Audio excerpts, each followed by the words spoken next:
Hey guys, welcome to day 145 of the Bible in a Year plan. Today we will be reading 2 Kings 4 through 6 and Matthew 5. If you need to read more about this plan, visit the High Quality Gospel website with the link in the description of the episode and the podcast. Please leave a like and follow the podcast to stay up to date with new episodes. Now, let's begin with reading 2 Kings 4.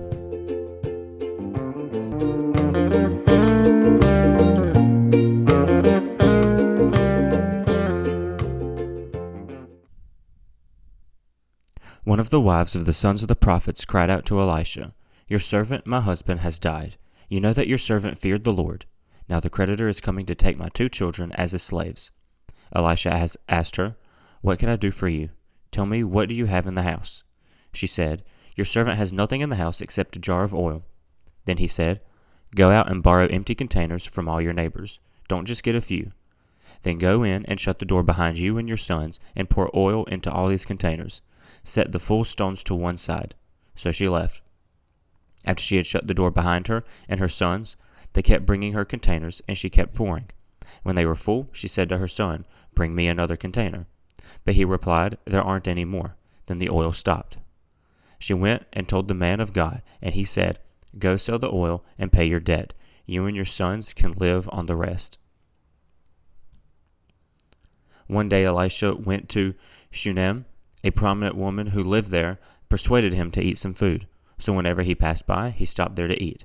Then she said to her husband, "I know that the one who often passes by here is a holy man of God. So let's make a small walled-in upper room and put a bed, a table, and chair, and a lamp there for him.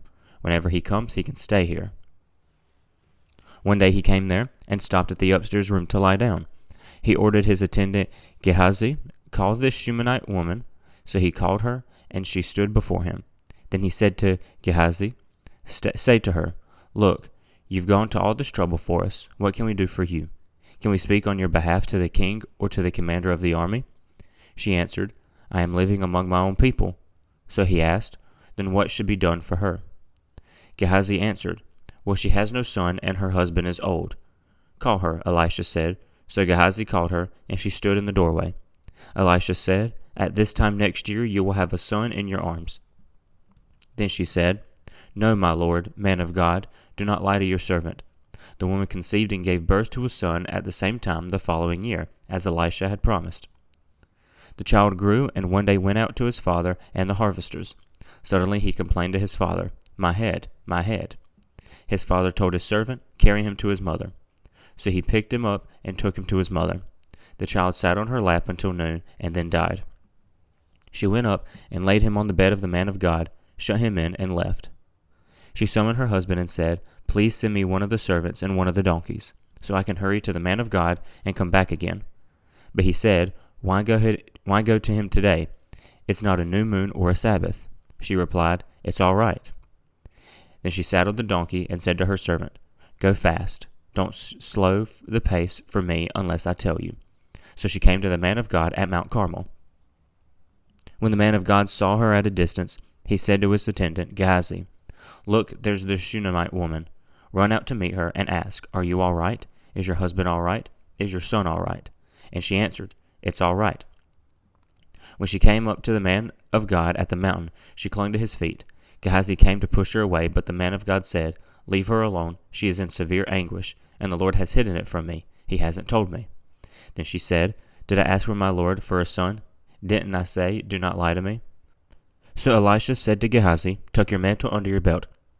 Take my staff with you and go. If you meet anyone, don't stop to greet him, and if a man greets you, don't answer him. Then place my staff on the boy's face." The boy's mother said to Elisha, "As the Lord lives, and as you yourself live, I will not leave you." So he got up and followed her. Gehazi went ahead of them and placed the staff on the boy's face, but there was no sound or sign of life. So he went back to Elisha and told him the boy didn't wake up. When Elisha got to the house, he discovered the boy lying dead on his bed. So he went in, closed the door behind the 2 of them, and prayed to the Lord. Then he went up and lay on the boy. He put mouth to mouth, eye to eye, hand to hand. While he bent down over him, the boy's flesh became warm. Elisha got up, went into the house, and paced back and forth. Then he went up and bent down over him again. The boy sneezed 7 times and opened his eyes. Elisha called Gehazi and said, "Call the Shunammite woman." He called her, and she came. Then Elisha said, "Pick up your son." She came, fell at his feet, and bowed to the ground. She picked up her son and left. When Elisha returned to Gilgal, there was a famine in the land. The sons of the prophets were sitting before him. He said to his attendant, "Put on the large pot and make stew for the sons of the prophets." One went out to the field to gather herbs, and found a wild vine from which he gathered as many wild gourds as his garment could hold. Then he came back and cut them up into the pot of stew, but they were unaware of what they were.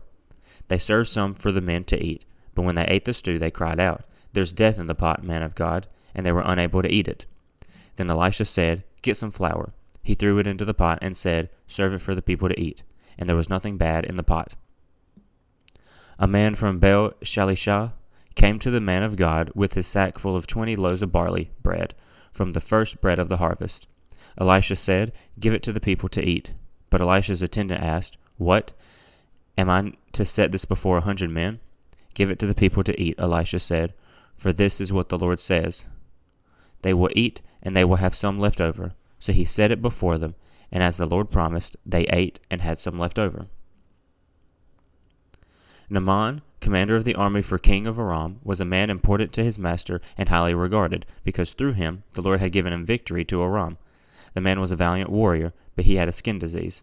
Aram had gone on raids and brought back from the land of Israel a young girl who served Naaman's wife. She said to her mistress, "If only my master were with the prophet who is in Samaria, he would cure him of a skin disease." So Naaman went and told his master what the girl from the land of Israel had said. Therefore the king of Aram said, "Go, and I will send a letter with you to the king of Israel." So he went and took with him 750 pounds of silver, 150 pounds of gold, and 10 sets of clothing. He brought the letter to the king of Israel and read it. "When his letter comes to you, note that I have sent you my servant Naaman for you to cure him of his skin disease."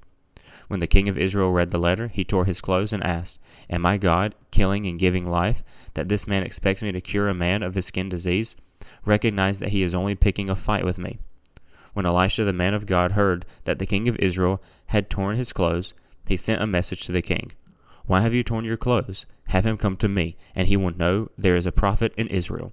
So Naaman came with his horses and chariots and stood at the door of Elisha's house. Then Elisha sent him a messenger, who said, "Go wash 7 times in the Jordan, and your skin will be restored, and you will be clean." But Naaman got angry and left, saying, "I was telling myself, he will surely come out, stand and call on the name of the Lord his God, and wave his hand over the place and cure the skin disease. Aren't Abana and Pharpar, the rivers of Damascus, better than all the waters of Israel? Couldn't I wash in them and be clean?" So he turned and left in a rage. But his servants approached him and said to him, "My father, if the prophet had told you to do some great thing, would you not have done it? How much more should you do it when he only tells you, 'Wash and be clean'?" So Naaman went down and dipped himself in the Jordan 7 times, according to the command of the man of God. Then his skin was restored and became like the skin of a small boy, and he was clean. Then Naaman and his whole company went back to the man of God, stood before him, and declared, "I know there's no God in the whole world except in Israel. Therefore please accept a gift from your servant." But Elisha said, "As the Lord lives, in whose presence I stand, I will not accept it." Naaman urged him to accept it, but he refused.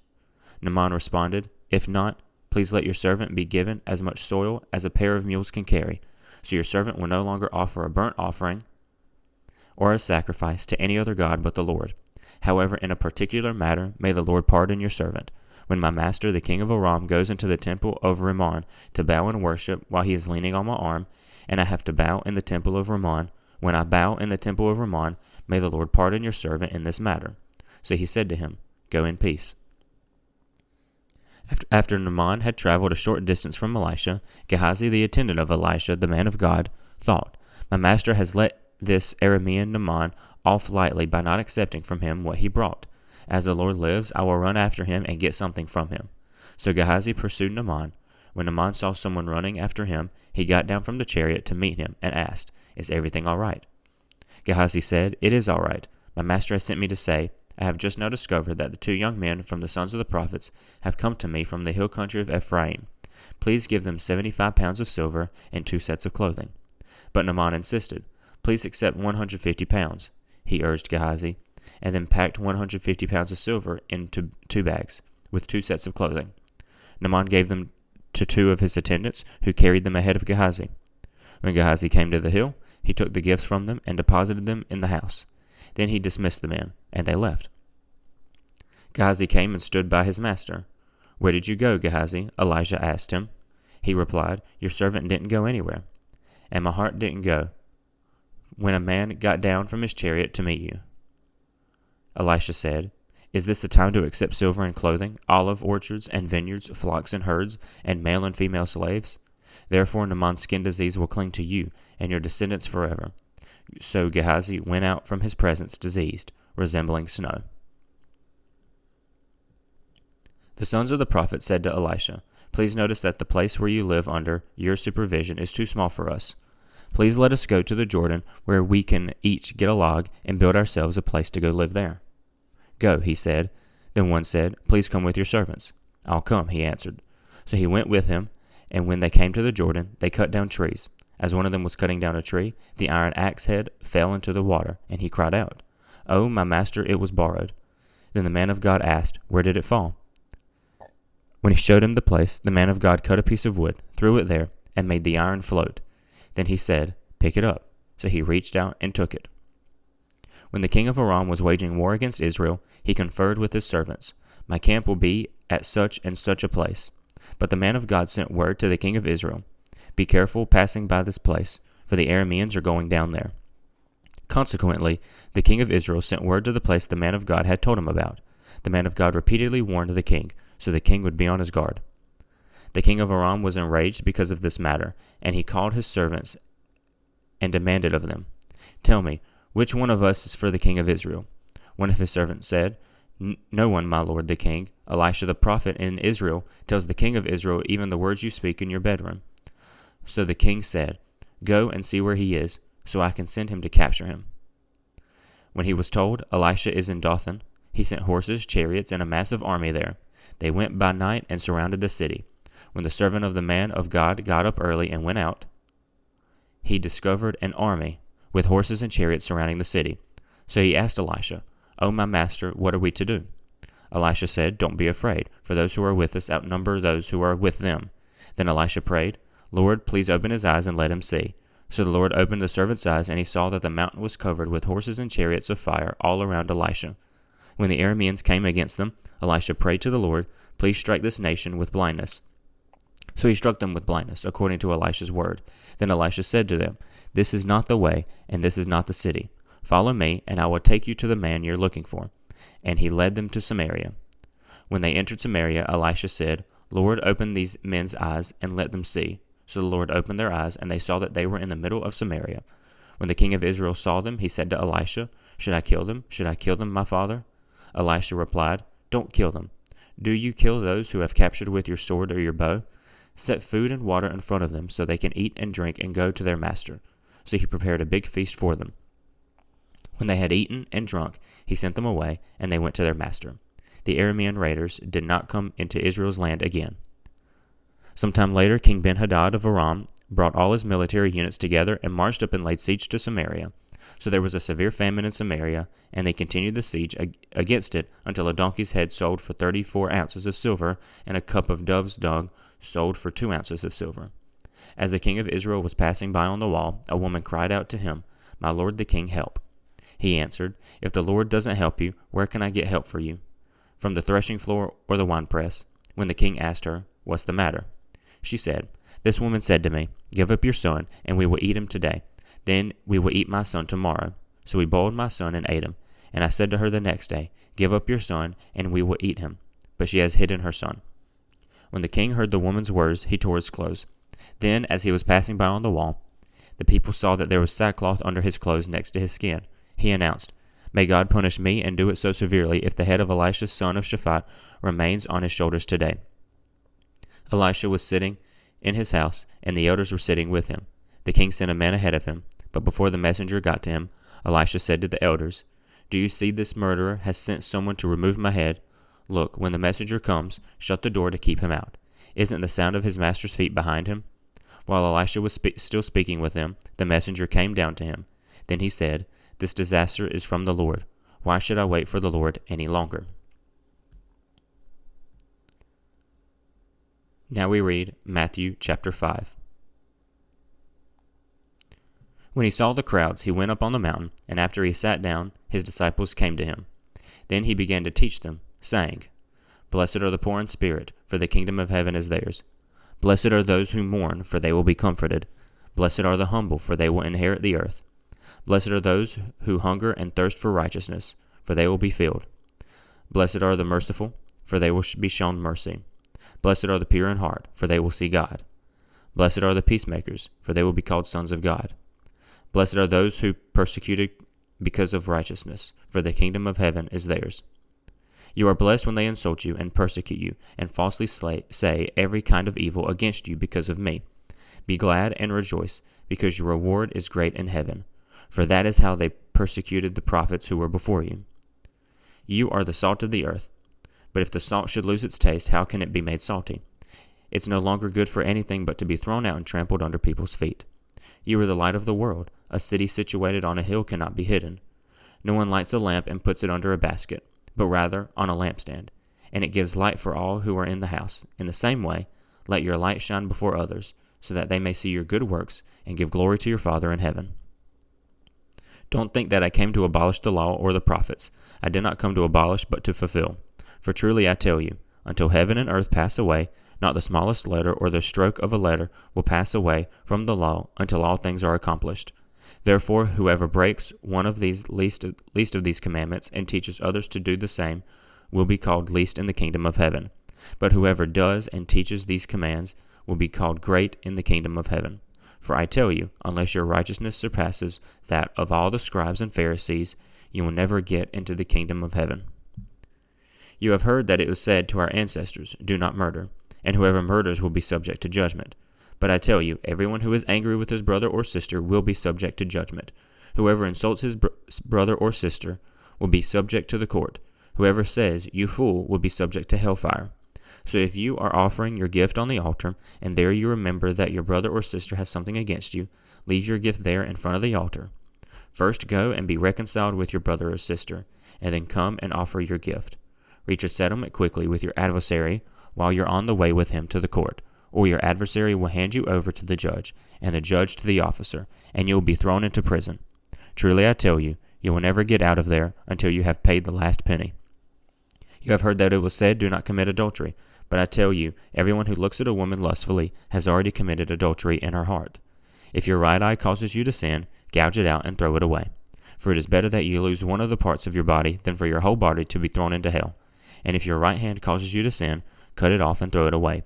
For it is better that you lose one of the parts of your body than for your whole body to go into hell. It was also said, Whoever divorces his wife must give her a written notice of divorce. But I tell you, everyone who divorces his wife, except in the case of sexual immorality, causes her to commit adultery. And whoever marries a divorced woman commits adultery. Again, you have heard that it was said to our ancestors, You must not break your oath, but you must keep your oaths to the Lord. But I tell you, don't take an oath at all, either by heaven, because it is God's throne, or by the earth, because it is his footstool, or by Jerusalem, because it is the city of the great king. Do not swear by your head, because you cannot make a single hair white or black. But let your yes mean yes, and your no mean no. Anything more than this is from the evil one. You have heard that it was said, An eye for an eye, and a tooth for a tooth. But I tell you, don't resist an evildoer. On the contrary, if anyone slaps you on your right cheek, turn the other to him also. As for the one who wants to sue you and take away your shirt, let him have your coat as well. And if anyone forces you to go 1 mile, go with him 2. Give to the one who asks you, and don't turn away from the one who wants to borrow from you. You have heard that it was said, Love your neighbor and hate your enemy. But I tell you, love your enemies and pray for those who persecute you, so that you may be children of your Father in heaven. For he causes his sun to rise on the evil and the good, and sends rain on the righteous and the unrighteous. For if you love those who love you, what reward will you have? Don't even the tax collectors do the same? And if you greet only your brothers and sisters, what are you doing out of the ordinary? Don't even the Gentiles do the same? Be perfect, therefore, as your heavenly Father is perfect.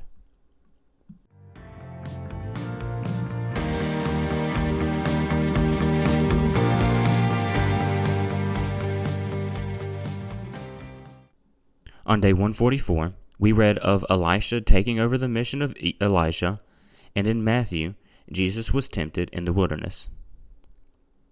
Today, in 2 Kings, We begin with a few different miracles that Elisha was involved in. Now, something that ties these miracles together, what I found, is love. During a time where God is very just, and in a country where God is bringing his judgment down on this country, God still shows love to his people. God still ensures that his people are protected and that they follow in his ways. First, we have the widow's oil, the story of the widow, and she followed God. Unlike some of the prophets at that time, she followed God. And so, God took mercy on her, for her children were about to be taken into slavery because of old debts. So God allowed her to get much more oil than she originally had, and was able to sell them to clear their debts. Again, God is showing love to his people, even during the most intense judgments. This woman was innocent. Her husband was innocent. Her children were innocent. And God protects the innocent. There were very few in Israel at this time. We've read it multiple times. Very few in Israel that actually obeyed God. Later we get another story of Naaman. And Naaman served the king. And so the king, of course, did not follow God. He followed other gods. He would bow and worship to other gods. And it seemed that in spite of the man he served worshiping all of these other gods, he desired to come to Elisha because he knew Elisha had the ability to heal him from his sickness. And Naaman's wife also believed that. And so God showed love to the commander of the army for the king of Aram, who is not Israel. So this man is not of Israel. This man serves a different king. And he came to Elisha asking to be cured. Now, of course, he was very, very skeptical after being told what to do. And I think many of us would be as well. But again, even though he first initially rejected Elisha's command, which is also God's command through Elisha, God still showed love to him and allowed him to experience his healing. He dipped himself in the Jordan 7 times and cleaned himself, and he was cured. God showed love to Naaman, even though he served another king. So God showed love on people that barely even followed him, that didn't really know who God was. Naaman just came to the king of Israel to say, I am diseased, where do I need to go? And king of Israel just said, go to Elisha. But he was cleaned. And he begged for mercy for when he has to go with his king to the temple of a false god and is forced to bow and worship to that false god. Because he knows that God is the one true God, and he shouldn't be doing it. But you can't deny the king his false god. That means death for you. That means death for your family. And so he asked for mercy with that. And it seems that he gets it. It seems that God is loving and is merciful and understood why Naaman had to do what he needs to do. But then we see judgment. We also see judgment along with the love. Naaman was traveling away. He did not have to give up any of the things he brought as payment. Elisha said no. But Gehazi, Elisha's servant, decided to be selfish. And so the disease that was on Naaman got transferred to Gehazi.